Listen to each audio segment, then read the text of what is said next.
Anyway, you guys want to get something to eat? Oh, wait, we should go check on Cosmo. I'm pretty sure he'd like to meet Pomni. You know, there's a bunch of Gloinks coming back, but this time they went about attacking Kinger's pillow fortress. They took apart the pillows, clinking away once more. They were truly mischievous with their happy little smiles. My pitiful fortress! Once again, not doing the Kinger's voice. You want to come up? You want to come with us to check on Cosmo? No, not really. My house just got destroyed. I think Cosmo's gone insane. Last time I spoke with him, he was rambling endlessly about some exit. Kind of like you, Pomni. You might be going insane too. But wait, wouldn't that more like mean the exit does exist? Could also mean you just have a jump start and losing your mind. Wait, what about Zubul? Well, I think I'd like to ask him about it. If this was real, which it isn't, because it's a dream. She still thinks this is a dream. Why are you looking at me like that? I'm fine with doing whatever, as long as I get to see funny things happen to people. Out of nowhere, a random Gloink comes and bonks Jax in the head before glunking away. I just really wanted to just hit him for absolutely no reason. It's like, hey, I'm just gonna hit you on the head. Ow! Oh, sorry, I can't do that. Okay, I've already had enough of these things. You, me, and Pomni will go check on Cosmo, which leaves Crybaby and Hoo-Ha to go handle the Zubul situation. Do you really think pairing Kinger and Gango up together is a good idea? Of course I do. They're the most two mentally stable and capable characters to be paired together. They are not the most mentally stable and capable characters to be paired together. Come on, ladies, let's go harass the clown. You follow Jackson Ragdom, but not before turning around to look at Kinger and Giggle. You're not sure if it's a good idea to leave them alone to handle the Zubul situation alone, especially since this whole adventure is for you. But you swear you saw next door, and if this Kaufman guy knows something about it, too, maybe there could actually be a way to escape this place. So this is where we all live, or, well, where we sleep at night. Even though we don't really need to sleep, it's sometimes nice to take a break from everything. And a bit of a routine, you know. I'm sure there'll be one for... Oh, look, you already got one.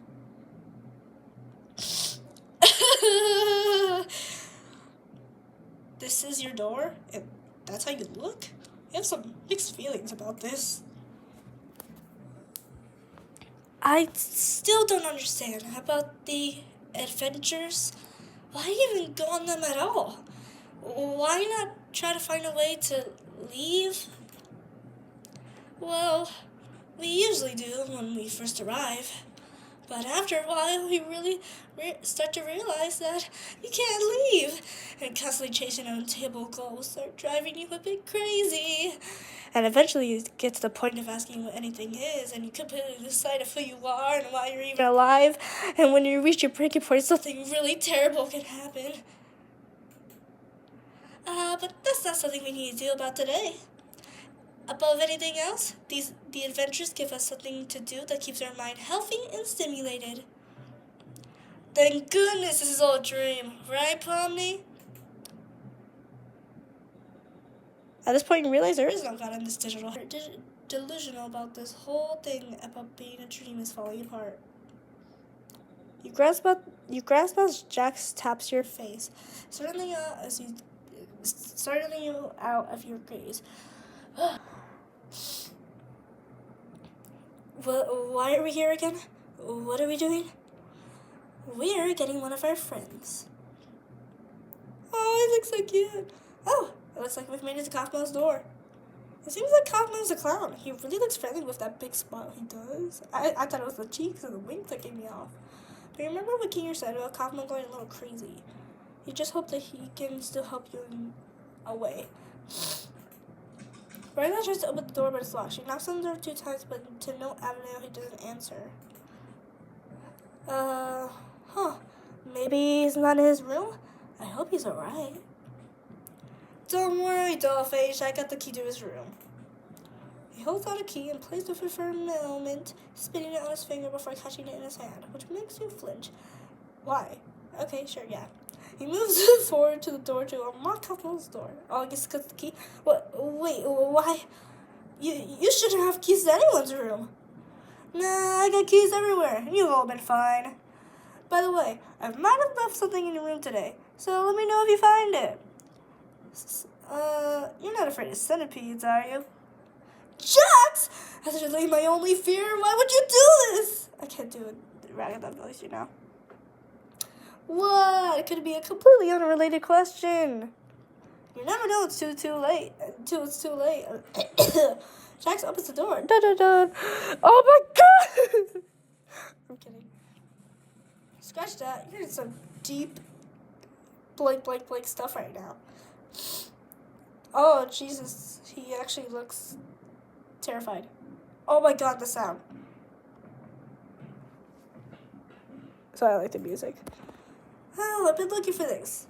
Thanks for keeping an eye on it, Coffee. I'm gonna head out. See ya. Jax picks up the... What? Are you random bowling ball runs away, leaving you with Ragathon and Cough? No. Or what's left of him. Oh, Kaufmo's been abstracted. That's okay. What is that? It might be that terrible thing I was talking about earlier. When you reach your breaking point, the abstract thing comes closer and is unable to squeeze itself out of the room. Oh, okay. Wait, maybe there's still time to fix it if we get Kane. The abstracted thing, the abstract then pushes you both sprinting towards Ragatha and cornering her. Whoa, Kaufmo, listen, I know we didn't always get along, like when you called me out for a little fake laughing at your jokes.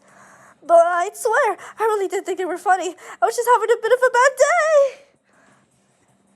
The creature begins to attack her, kicking her around and tosses her against the wall, throwing her to the ground like a literal ragdoll. Get it, ragdoll? Sorry, this is serious, I'll stop. Hey, Pomni, do you think you could perhaps help me out here? I understand if you don't want to, though.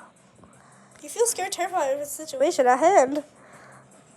You hastily reach out to her aid until you make contact with her fingers, causing you to flinch and back away. A painful, stinging sensation soothes through your arm as your hand starts to glitch just like Ragatha. The abstracted creature gets closer to you by the second. It locks its many eyes on you, visibly making you its next target. I'm sorry! You run as fast as you can, only able to hear that thing as it chases you. It's coming closer, very close. You try to run as fast as you can, as fast as your cartoon legs can push you. It repeatedly tries to slam you with its head and attack, but fortunately, you were able to avoid all of them. When you make it to the entrance, you take a quick right turn. It falls off the balcony, leaving destruction behind it. You hear it hit the ground with a muffled thud. You take a peek, and you see the creature still in one piece. It stands up, but it gets distracted by the glings roaming around and starts chasing them instead. You let out a sigh of remorse before looking for a way out. You were about to walk away when you stopped for a moment, thinking about Ragatha, who's probably still on the floor. Ragatha, she must be really hurt. She was kicked, thrown, slammed, and began to physically glitch. Of course she was hurt, you idiot. You feel guilty for leaving her like that. Maybe you can go back for her and get her help? But what if you get hurt again? I mean, look at your hand. It's okay, and it's covered in these little glitches, and you don't know if helping her anymore will split the glitching even further. I mean, if you could look for the exit door. Okay, so we could help or look for the exit door. So we're gonna save. Okay, and we're going to help. Let's help. No, you can't leave her like that. The exit doors can wait. You scoff at yourself and run back to the hallway, hoping she's somewhat okay. You run back and everything is a mess. The obstruction caused quite a lot of major damage, with pictures from the doors all over the floor and huge cracks in the ground. Some of the hinges of the doors had been broken away from the wall, but the doors were still mostly closed. Even the walls were broken. They were covered in holes. Oh shoot, it's over the time.